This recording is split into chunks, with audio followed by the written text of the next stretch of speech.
আমি আজকে ছবি তুলতে পারবো না। ছবি তুলতে পারবো না মানে? এটা কি ফাইজলামি শুরু করছো? Is it fun? হ্যাঁ, সবকিছু রেডি হয়ে গেছে, এখন তুমি বলতেছো ছবি তুলতে পারবে না? যদি আমার আপন ভাই হইতা তাহলে না করতে পারতা। এই কোম্পানি আমার একার কোম্পানি না, এটা তোমার নিজেরও কোম্পানি। কি এখন কেমন লাগছে? শেষ পর্যন্ত এক্স গার্লফ্রেন্ডের বিয়ে উপলক্ষে ফটোশুট করতে হচ্ছে। বাই দ্য ওয়ে, বিয়েটা কিন্তু আজকে না, কালকে হচ্ছে। তো এইসব কথা আমাকে বলছো কেন? তোমাকে বলবো না তাহলে কাকে বলবো? আমার এক্স বয়ফ্রেন্ড বলে কথা। কিভাবে পোজ দিয়ে ছবি তুলবো সেটা বলবেন না? কেমন ফটোগ্রাফার আপনি? তুমি একটা কাজ করো, আমার কোমরে হাত দিয়ে ছবি তুলো। এইভাবে ছবি ভালো উঠবে না, আপনারা পোজ চেঞ্জ করে আমি এই পোজে ছবি তুলতে পারবো না। আমাদের ইচ্ছে আমরা এভাবে ছবি তুলছি, আপনি কিছু ছবি তুলুন। আচ্ছা আমরা কি হাসবো নাকি এভাবেই ঠিক আছে? আপনাদের যা ইচ্ছা আপনারা তাই। আমার দিকে তাকিয়ে হাসো, চোখে চোখ রেখে। কি ছবি তুলেছেন এগুলো? একটা ছবিও ভালো হয়নি। ছবি তোলার সময় মনোযোগ কই থাকে? মনোযোগ দিয়ে ছবি তুলতে পারেন না? দেখি দেখি হাসো। বাবা কি এই মেয়েটার ছবি তো ভালো ওঠে কিভাবে? এই মেয়েটা সুন্দর না ক্যামেরাটা সুন্দর, কোনটা? তুলো তো। মানে তুমি দেখো একটা ছবিও সুন্দর হয়নি, তুমি তুলেছো তাই তোমার কাছে সুন্দর লাগছে। কি ব্যাপার? কি সমস্যা তোমার? তুমি এরকম করতেছো কেন?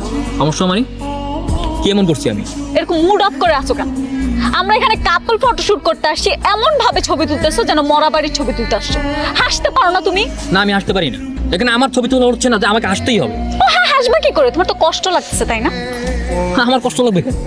আমার কোনো কষ্ট নাই, আমি এখানে আমার প্রফেশনাল কাজে আসছি, আমার কষ্ট লাগার কি আছে এখানে? এক্স গার্লফ্রেন্ডের বিয়ে ঠিক হয়ে গেছে, সে আরেকজনের সাথে ছবি তুলতেছে, তোমার তো কষ্ট লাগবে। এতই যখন কষ্ট লাগতেছে তাহলে ব্রেকআপ কেন করছি?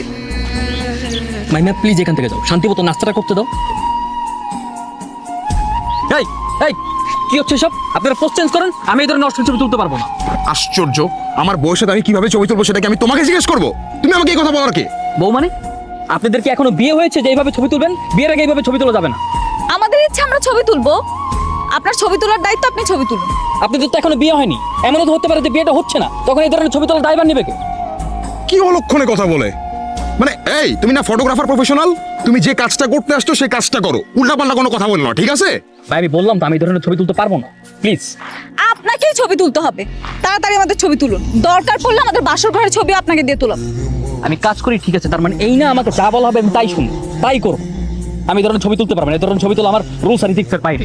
আচ্ছা বুঝলাম রুলস এন্ড এথিক্স এর বাইরে, কিন্তু তোমাকে এখন আমি যেটা বলতেছি তুমি সেটাই করবা, কারণ তুমি প্রফেশনে আসছো, ঠিক আছে?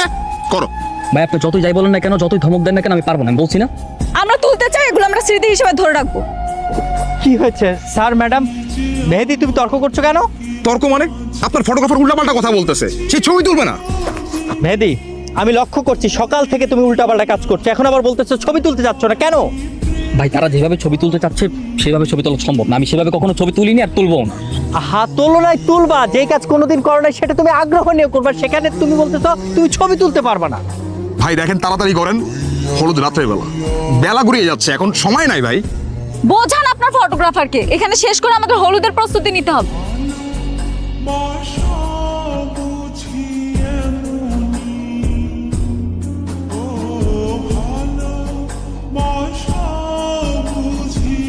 আমাদের বিয়ের সময় যখন গায়ে হলুদ হবে তখন কিন্তু আমরা অনেক মজা করবো।